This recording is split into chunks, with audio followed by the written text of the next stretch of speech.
I had had my eye on this project ever since March 2019. A Tamil team saw a Malayalam ad I had done and thought, oh, perhaps this girl might be, a good fit for our film. My sort of interest in performance began with dance and with theatre. He is someone I've watched on screen countless times.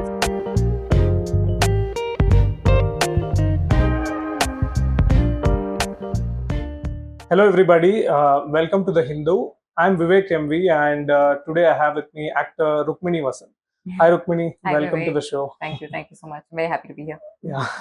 Rukmini, I'll start with a very simple question. I'll tell you a list of movies and you have to tell me what is the common factor in that. I'll start with Rakshit Shetty and Hemanth Rao's Sapta Sagaradaache Ello. Bagheera, which is produced by Humbale Films and starring Sri Murli. Then you have Baanadariyalli, the romantic drama with Ganesh. And also recently we heard about the launch of Bhairathi Ranagal, starring Shivarajkumar. And then there's an untitled project that Vijay Sethupathi is doing. Could you tell me what's common in all these movies? They've all got excellent teams and excellent storyline. And I am privileged enough to be part of all of them. Yeah, it's fantastic that you're part of so many movies that has made the right noises so far. So I think your career so far is kind of an encouragement for newcomers who have dreams in cinema, right? Because it's all about being in the right place at the right time. So I want to know that how does this recruitment of talent happen in the film industry? Like particularly if you can tell us by talking about Saptha Sagaradaache Ello, like how were you roped in for that film, and also how did you become a part of the Vijay Sethupathi movie? I picked these two movies because SSE that we call for Saptha Sagaradaache Ello at that point of a career was a huge movie, right? And it still is. Yeah. And the Vijay Sethupathi film is like a transition to another industry. So if you can talk about these two movies, how did it happen?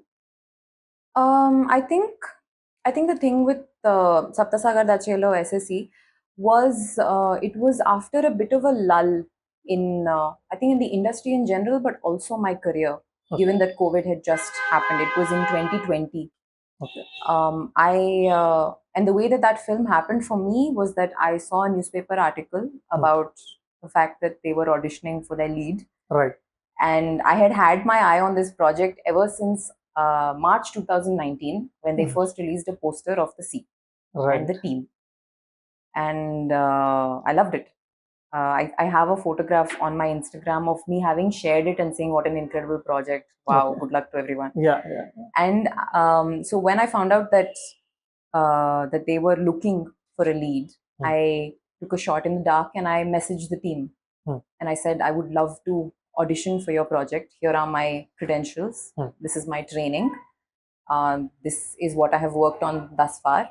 And I hope to hear back from you. Right. And I didn't for 10 days. And then they got in touch and I auditioned and it happened. Right. And after that, how does it happen?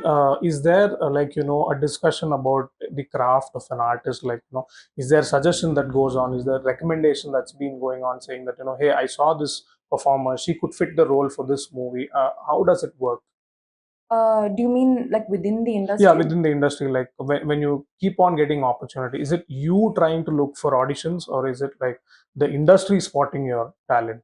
In my experience so far, apart from SSE was the one film where I actively tried many avenues to reach the team. Right.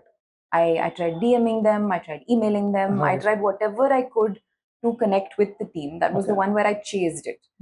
After that, I have to say it has been a space of luck and a space of teams getting in touch.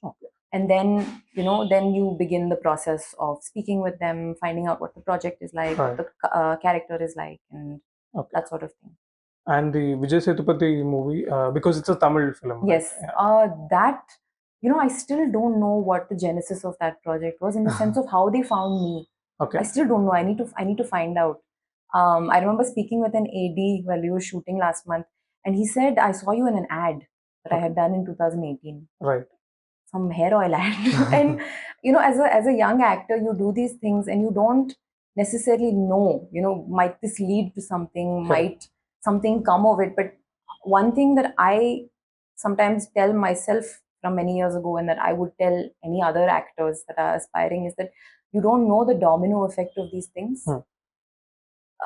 A Tamil team saw a Malayalam ad I had done and thought, oh, perhaps this girl might be, a good fit for our film. Correct. And then you audition, all those things also have to fall into place, but you sort of do things with abandon and you don't know where it takes you. Right.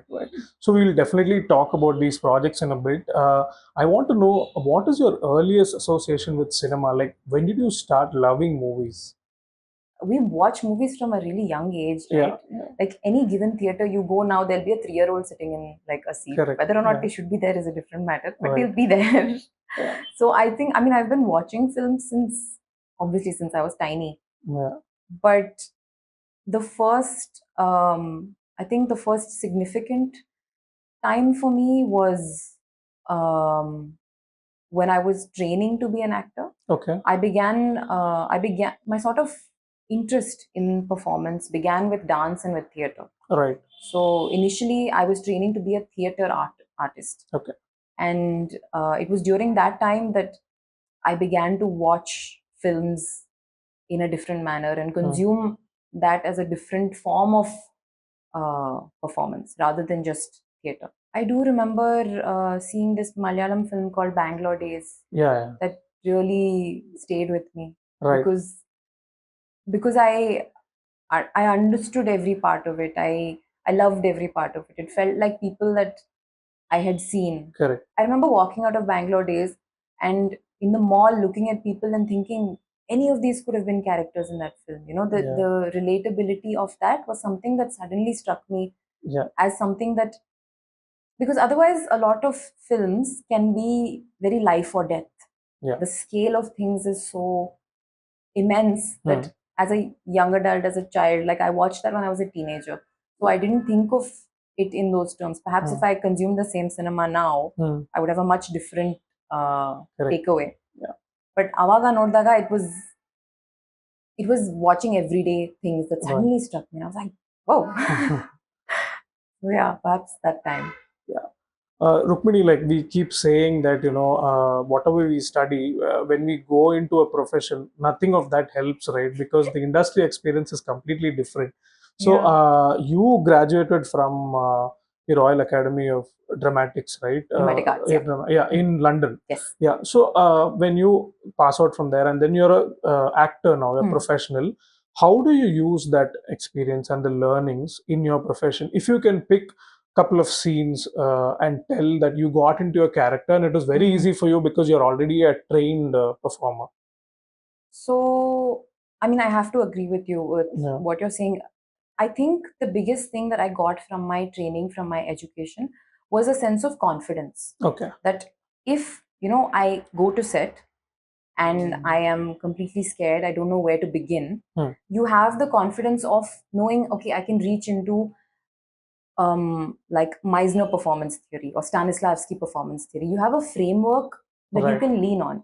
Okay. But once you come to set, your director will definitely give you a certain feedback of what he's looking for. So at the end of the day, you do function with everything that they give you. This just gives you a sense of confidence when you walk onto set with the idea that, okay, I'm not going completely unprepared. Right. So one of the things that I took from my RADA practice that was not necessarily taught to me there, but was one of the methodologies that was taught to me is journaling.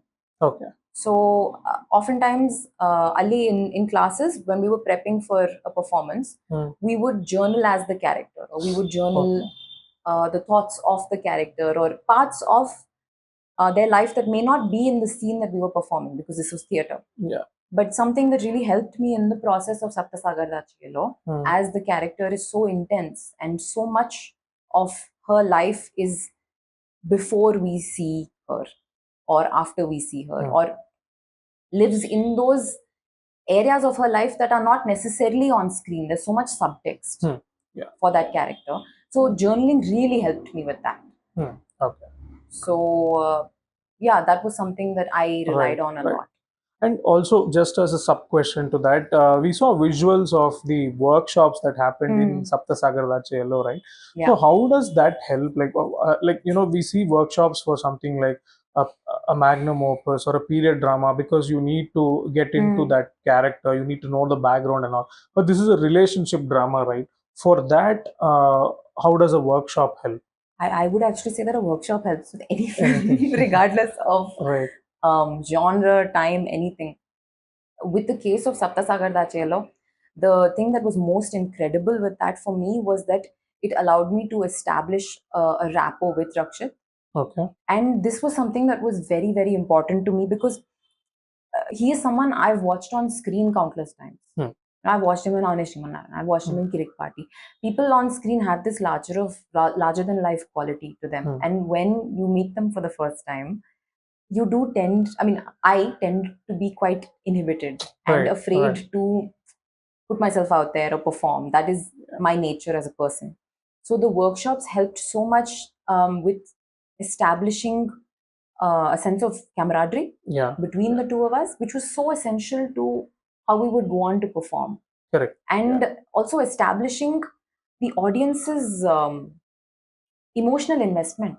Correct. In that love story. Right. You have to care about those two. And in order to do that, they have to feel like, it has to look like they have something, something intense, something beautiful. In your debut, Birbal, one thing that was striking was that you're a constant presence in the story. Like, you don't stand out for a song or a comedy track or something like that. So I'm talking about the choice of roles and what goes behind it as far as you're concerned. There's also like a bit of a complaint that Kannada lacks a female superstar who is known for her performances than the mere presence, right? How much of it is consciously in your mind that you have to pick something that has weight in the character? Wow. The first part of your question about Birbal. Yeah. I obviously, as a young actor, I had just come back from. I'm still a young actor, but as I had just come out of drama school, I had just wanted to try cinema. I didn't know how I was. I knew how I was on stage. I had no clue how I would be on cinema. Yeah. So I was looking to audition and land any film at that point.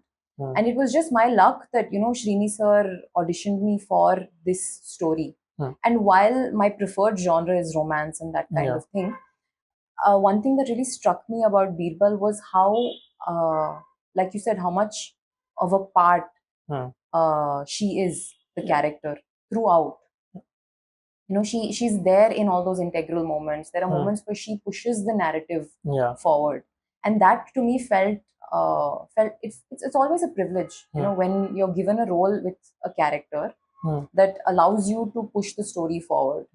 And that was something that I remember being very grateful for at that time. Not that I have a problem with being in a film just for a dance number or just for the love angle.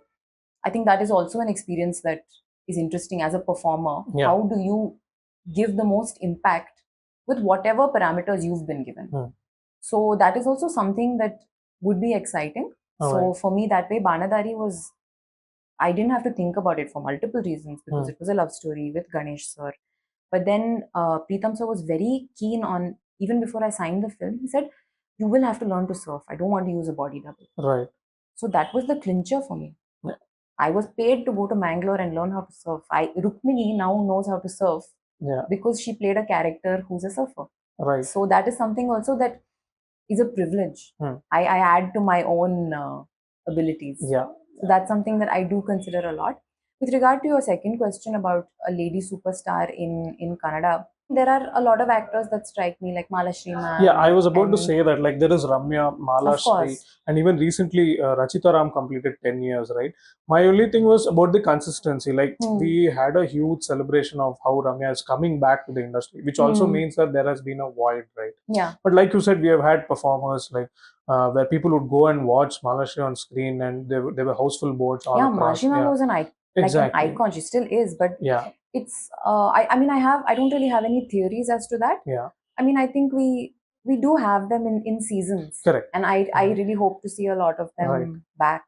It'll be amazing. We spoke a lot of about love stories in this conversation, and prior to the interview, we had a chat about how reflecting on my article as to how Kannada is missing romance on screen. Yeah. Right. So recently, when I spoke to Nani, the Telugu actor, he said that there is somewhere a DDLJ around the corner where you will just root for the couple and you will celebrate their love story and all that.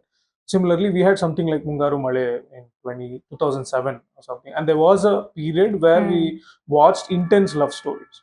So, will SSE bring back that flavor of love stories? Because I'm not kind of adding anything to the narrative, because like you have seen in social media, there's a huge expectation about wanting to see a love story that's quite intense and where the characters you want to root for. So yeah. Oh, that's no pressure. But so one thing that we did connect on earlier was also that as somebody who is someone who loves love stories, I also have felt that dart. It's not that I've not enjoyed, your gangster films or your thrillers, or we had a horror phase in between, horror comedies. Like I have enjoyed all of these, but for me, it's that intense exploration of two characters who are together, who want to be together, all of that, that the conflict within a love story is something that speaks to me in a big way. And I have felt that dart in, in watching them in Kannada. That's something I have missed for a long time. I know that this is a film that's been crafted with so much love, so much care from every single department. The sheer eye for detail and thought behind everything is a lot. Right. And in general, I think people are keen to see love stories. There have been obviously love stories recently also, like you had mentioned in your article. There's been Love Mocktail. Yeah, Dia for that. Dia, exactly. And Dia was so exciting. So there has been, we've taken like little steps into love stories and purely just love stories. But I hope SSE also is tribute to that movement. Right. Nice. So, Rukmini, I'll just tell like a series of names that you have worked with, and people keep them in high regard. There's a lot of praise for them. From your eyes, what sets them apart? Starting with Rakshit. Rakshit is one of the most generous actors I've ever worked with. Right. As a co-actor on set, he gives you as much commitment in his performance for your clothes as he has for his, which is such a privilege, and it was on the sets of SSE, I didn't know that sometimes, you don't get another actor for your clothes. Like sometimes an AD will do the lines. It was after I moved on, to other projects that I was like, oh, wow, this is not common practice, because he was so generous in that support that helps you also give your best performance. Yeah. So he really helped me with nice. Hemanth. He's endlessly present for you, whatever you might need, and extremely patient. I remember this even from my audition. Okay. He had sent me the script. He asked me to, I came in and I got ready to perform. And he said, please show me what you've prepared. He gave me no direction. He said, please, let's see your take on it. And once we're done with that, if I have any thoughts, I'll add. So I did the entire scene. Nice. And then he said, okay, in this one moment, I'd like to add this. Here, I'd like to add this. Let's reduce this a little bit. And then we did another take. Nice. So he is there no matter what. And particularly as SSE is an intense film that requires quite a lot of performance, he had created such an environment on set of such helpful, collaborative artists, our DOP, Advaita, or Rakshit, or him, and everyone on set. If you need a moment to find that emotional space, he'll give you that moment. Right. So you can be there, the focus puller is ready, the DOP is ready, everyone is ready. But if you're not ready yet, say it's fine, take your time. Just shout ready once, and then we'll roll as soon as you're ready. Nice. It's such a privilege to sit there and be able to be given that kind of time. Yeah. Ganesh. Ganesh sir is full of full of beans, full of ideas, and very he's he really helps you keep the scene alive and keep the chemistry between the characters alive. He was constantly pulling pranks, and constantly adding to adding improvisations to scenes. There's this one scene where we're stacking something on the wall, and randomly he started throwing them at me while we're rolling. So in the shot, I'm like running around trying to catch these things. I dropped a couple of them. It was just, but he brings that. He knows when something might be dipping in energy, and he knows exactly how to turn it back up. Nice. And that is something amazing. You have to be on your toes constantly with him. Yeah. And the next two names, I know you have just started working, but your interactions with Shivarajkumar. I've not met Shivana just yet. No, I've never met Shivana just yet. I only know him as a fan. Right. Like, as a fan of him. Yeah. But I hope to be able to meet him soon and work with him. Yeah. But I have heard about his energy, and I am scared. Right. I want to be able to match that. Right. And lastly, Vijay Sethupathi. I've just come back from working with Vijay sir. Vijay sir's, the thing that I have taken away most from working with him, apart from obviously his performance, which is incredible, is the way that he interacts with his fans. So we were shooting in Malaysia, and we would primarily night shoots. So we'd be coming back at like 2 or 3 in the morning, and we were in a small town in Malaysia, which has a very large Tamil population. There would be safely, every single night we returned from shoot, there would be safely 200 people waiting out there. And he would stand for 1 hour every day. When we came back at 2 in the morning, he would stand there, take photos, sign autographs, and then go back upstairs. So that level of presence, of being there with the people that have come to appreciate you, is something that it really blew me away. And it was something that was inspiring to me to watch. If you ever have the privilege of having that much love come to you, that's the way he used to talk about it. If you have this privilege, they're waiting to see you. The least you can do is be there. And lastly, Rukmini, we live in the social media era, right? So the response is very instant. The love and the backlash both are instant, right? So, but a popular meme maker recently, he had put up that you are the chief minister or ambassador of tender coconut. So and there's a nice bit of banter that goes on, like with any actor, with you also as well. So slowly, these fans on social media, they also become part of your life, where you can recognize them by their handles, names, and everything. But so how do you maintain that? Like, is there a time that you give for it, or whenever you go there, you feel like interacting, because it kind of gives you a break from your routine? So how are you handling this phase of being an actor in a social media era? So about social media, you're catching me at an interesting time in my relationship with social media. It's I think because of interest in the films that I'm working on, also it has been increasing, and that comes with a general sense of anxiety of like, so many people are viewing you, so many people form opinions about you. So as an introvert, the immediate response is always to close in and shut down. But I've been trying to fight that. So like this Yelnir example that you said, the tender coconut example, I am trying to share parts about me that are genuine and see what may come of it. And they resonate with some people, they don't resonate with some people. I'm learning to build a thicker skin. I don't have that right now, I can be honest with you, but I'm learning to build a thicker skin in that regard. I would like to interact with people. I mean, perhaps not about my life or more personal matters of my life, but about my films, about my performances.